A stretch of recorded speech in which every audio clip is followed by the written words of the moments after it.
Donc, je m'appelle Stéphane Raquin, je suis responsable d'un accélérateur industriel sur la région lyonnaise qui s'appelle Accendus.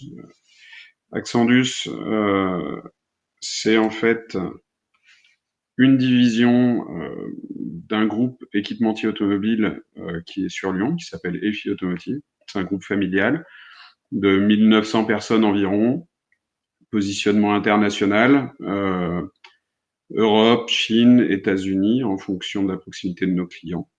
On est spécialisé dans la mécatronique, dans tous les objets qui vont constituer en fait des fonctions intelligentes alliées à de la mécanique dans le monde de l'automobile. Depuis, donc Accendus a été créé il y a environ 5 ans, un peu plus de 5 ans maintenant. Il y a environ 3 ans, une deuxième ETI est venue rejoindre l'aventure. Cette ETI s'appelle Sercel. Elle est à Nantes et donc nous avons monté une deuxième division, Accendus, dans la région nantaise. Sercel est spécialisé dans la mécatronique dans l'industrie du parapétrole. Voilà. Alors, qu'est-ce qu'un accélérateur industriel? C'est un peu différent des incubateurs. On vient après, en fait. On aide les sociétés innovantes à passer du prototype au produit série.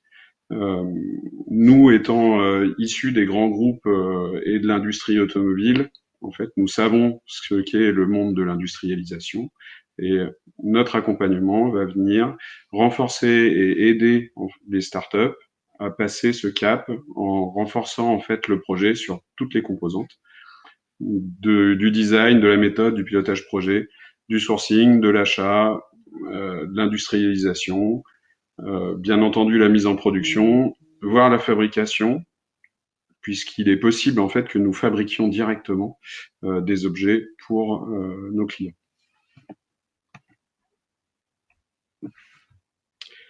Alors, quand est-ce que nous intervenons?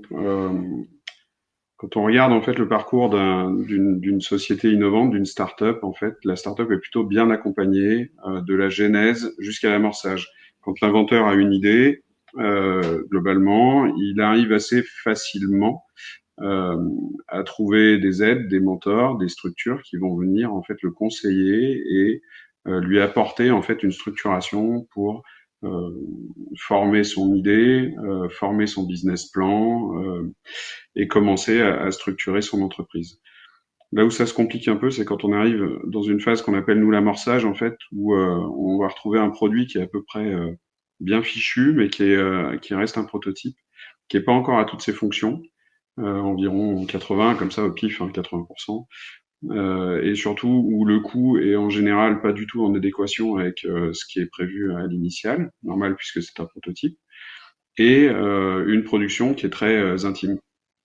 Donc cette phase-là, en fait, est un peu en choc avec une traction du marché en général. C'est là où on va commencer à avoir des gens qui reviennent du CES avec des centaines de contacts, des besoins qui vont être importants et une appétit des marchés qui va être très très présente. Et c'est une phase qui est un peu critique puisque là, au contraire, en fait, ces startups, ces sociétés sont plus très bien accompagnées, sont malheureusement un peu livrées à eux-mêmes et sont souvent dans une phase un peu entre deux sur les finances. C'est ce qu'on appelle la vallée de la mort. Ça coûte 80%, on va dire, entre 60 et 80% des startups aujourd'hui. Ce qui est dommage puisque à l'origine, en fait, l'idée est bonne. Il y a eu beaucoup d'efforts de l'État, de différentes structures en fait pour les accompagner. Et là, malheureusement, parce qu'il y a un petit peu de grain de sable dans les rouages, ça coince et ça coûte la start-up. Nous, notre job, c'est de prendre la main de ces startups, de les faire traverser très rapidement cette zone et de les relâcher à la fin. C'est notre métier, l'industrialisation. Donc, on connaît toutes les impasses, tous les chemins et tous les raccourcis qu'il faut utiliser pour aller rapidement à l'objectif. Hop. On va le faire par contre en hybridant des processus entre ce que font les startups et ce que nous, un gros industriel, nous faisons. Quand on cherche à développer un produit en tant qu'industriel, en fait, on va suivre tout un processus, on va valider, on va vraiment réfléchir et mettre au point le produit avant de le mettre en production, c'est malheureusement quelque chose que les startups ne peuvent pas se permettre. Du fait, souvent les raccourcis sont pris et on jette en pâture au public en fait des produits qui sont souvent mal fichus et qui reviennent comme un boomerang en fait dans les dents de la startup parce qu'elles n'ont pas suivi un minimum de processus de validation. Donc on va s'atteler à emmener la startup dans un monde qui est le monde des processus et d'un monde un peu plus industriel, et puis on va également nous alléger au maximum ce processus pour garder juste l'essence, tout ce qui est vraiment très important pendant ces étapes de mise au point et de validation des produits. Voilà. Dans nos accompagnements, ce que l'on gagne, nous, en tant que gros industriels, c'est d'être connectés aux innovations matures. Je discerne en fait les innovations dans deux catégories. La première qui est la catégorie des innovations immatures, auxquelles nous, en tant que gros industriels, nous sommes connectés. C'est tous les développements, toutes les innovations avec les CEA, CNRS, INSA, etc. Donc c'est des travaux de longue haleine qui sont de 5 à 10 ans, où l'avenir de ces travaux est très incertain, puisqu'on est vraiment dans l'exploratoire. Donc ça, on sait faire, et ça, on n'a pas besoin de travailler avec les startups pour aller dans ces innovations-là. Par contre, il y a une deuxième catégorie d'innovations que j'appelle en tout cas les innovations matures, qui sont à une application entre 1 et 5 ans sur des produits. Et ça, là, par contre, ces innovations sont massivement au sein de startups. Ce qu'on gagne, en fait, à travailler avec les startups, nous, c'est de comprendre et d'apprendre ces innovations pour pouvoir rebondir dans un deuxième temps, après que la startup ait réussi, en fait, son go-to-market, de rebondir sur ces innovations, sur des produits qui nous seraient propres, qui nous intéresseraient pour nos marchés automobiles, et donc de faire des partenariats avec ces entreprises.